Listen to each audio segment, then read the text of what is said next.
গান্ধী মূর্তির পাদদেশে 1129 দিনের আন্দোলন চাকরি প্রার্থীদের, তবুও এখনো পর্যন্ত চাকরি মেলেনি। মিলেছে কেবল প্রতিশ্রুতি। তাই আবারও তারা রাজপথে সরকারের দৃষ্টি আকর্ষণের জন্য চাকরি প্রার্থীরা সুবোধ মল্লিক স্কোয়ার থেকে ধর্মতলার উদ্দেশ্যে তাদের পদযাত্রা করে তাদের বঞ্চনার কথা তুলে ধরেছে।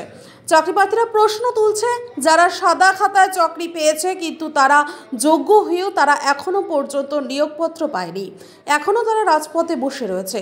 চাকরি প্রার্থীদের একাংশ দাবি করছে অভিষেক বন্দ্যোপাধ্যায় এবং রাজ্যের মুখ্যমন্ত্রী মমতা বন্দ্যোপাধ্যায় তাদের নিয়োগের ব্যাপারে বারবার আশা দিয়েছে, কিন্তু এখনো পর্যন্ত তাদের নিয়োগের ব্যাপারে তারা বিশেষ কোনো সদর্থক ভূমিকা পালন করতে দেখা যায়নি। মিলেছে কেবল প্রতিশ্রুতি, আর প্রতিশ্রুতি এমনই দাবি করছে চাকরি প্রার্থীদের একাংশ। কোথায় গেল কোথায় গেল কোথায় গেল কমিশন? তুমি জবাব দাও, জবাব চাই, জবাব দাও। 2017 যে সিট ছিল 2024 তাই থাকলো।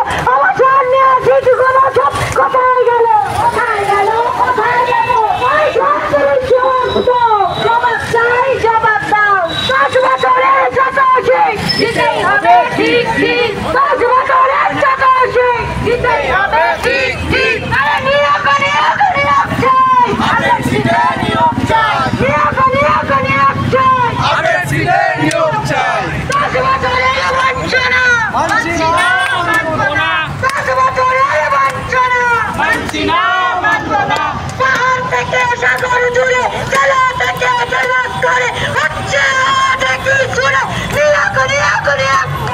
আগে সিটে নিয়োগ চাই, নিয়োগ নিয়োগ নিয়োগ চাই, আগে সিটে নিয়োগ চাই। দাবি মোদের একটাই, আগে সিটে নিয়োগ চাই, দাবি মোদের একটাই, আগে সিটে নিয়োগ চাই, আরে দাবি মোদের এক। দুর্নীতির আভাস পেয়েছিলেন বলেই 2019-এর লোকসভা ভোটের আগে তৎকালীন শিক্ষামন্ত্রী পার্থ চ্যাটার্জিকে সাথে নিয়ে তিনি কিন্তু ধর্ণামঞ্চে ছুটে এসেছিলেন এবং ঘোষণা করেছিলেন যে প্রয়োজন হলে একটা ওয়ান টাইম ল চেঞ্জ করে হলেও এই বঞ্চিত চাকরি প্রার্থীদের নিয়োগ করা হবে। সেই 19 সাল থেকে এতগুলো বছর পার হয়ে গেল।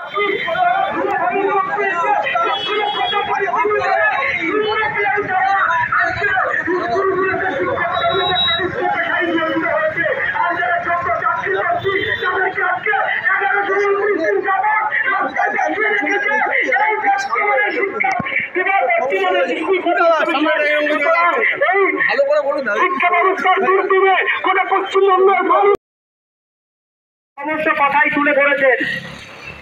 আমরা পরীক্ষাটা দিয়েছিলাম 2016 সালে, আজকে সালটা হচ্ছে 2024।